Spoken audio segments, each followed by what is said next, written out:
Hello. Now we will be doing an important question, very important from examination point of view, of chapter number 1, gravitation of science part 1.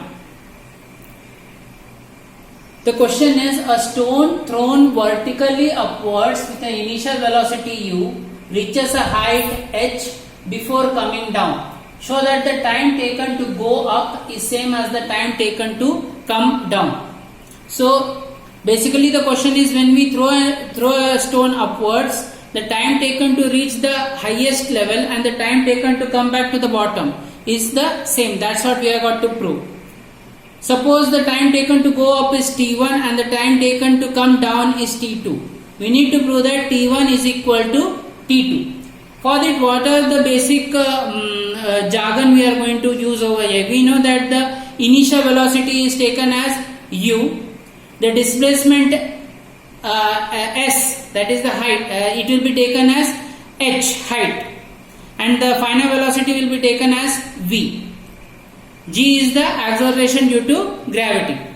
Now first of all, we know the three kinematical equations we have studied in standard 9. Which are the three kinematical equations?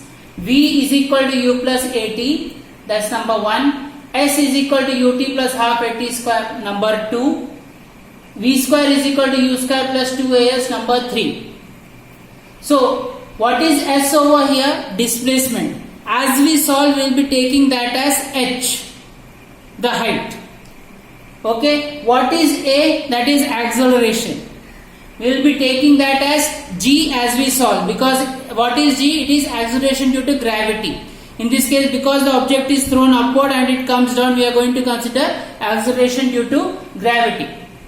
And t is the time taken. Over here there are two times. t1 is the time taken to go up and t2 is the time taken to come down. So for the upward motion, we will take the time taken is t1. Now a is equal to minus g. Now why is that a taken as negative g? Because the negative sign indicates the direction of force is opposite to that of the velocity. It is in the opposite direction. Okay. Final velocity, v is the final velocity. It is taken as 0. At the highest point, the final velocity becomes 0, because after a particular, when it reaches a particular height, it's going to come down. So at that, once it reaches that particular height, the velocity, the final velocity becomes 0. Then only it's going to come down. So v is equal to 0, t is equal to t1. So I am going to substitute a is equal to minus g, v is equal to 0 and t is equal to t1 in equation number 1. So what is equation number 1? V is equal to u plus at. Instead of v 0, u minus g t1. Why have I taken a as minus g? Because the negative sign indicates the direction of the force is opposite to that of the velocity. Okay. So 0 is equal to u minus g t1. I will rearrange the terms. I get t1 is equal to u upon g. I have already got t1. So basically, further I have got to prove that t2 is also equal to u upon g. That is what I have got to prove. So this is equation number 4. From 3, displacement s is equal to height h. So from equation number 3, in that also I will be substituting v as 0, a as minus g, s as h. I will be rearranging the terms. I will be getting h is equal to u square upon 2g. Then for the downward motion, a is equal to g, because now it is towards the downward side, so the acceleration due to gravity will be positive. So a is equal to g, u is equal to 0. Because at the maximum height, the initial velocity is taken as 0. At the maximum height, both u and v becomes 0. So over here at the maximum height, u is equal to 0 and t is equal to t2.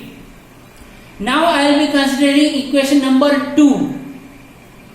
S is equal to ut plus half at square.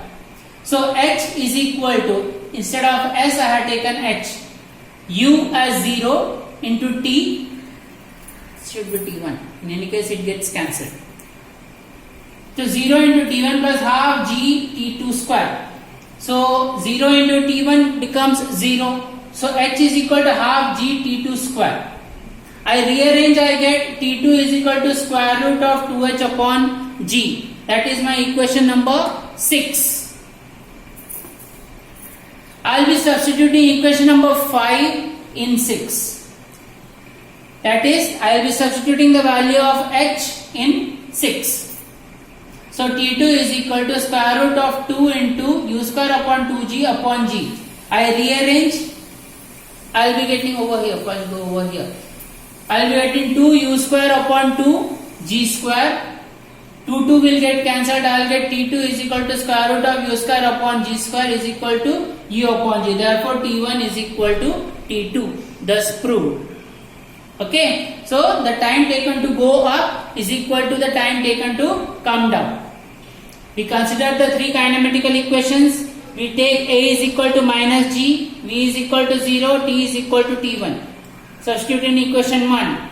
Equation 2, equation 3. For downward we take U is equal to 0, T is equal to T2, A is equal to positive G. Substitute, we get another equation, we substitute 5 in 6. Solve it, we get T1 is equal to T2. Very important question from examination point of view. Practice it thoroughly at least 5 to 6 times.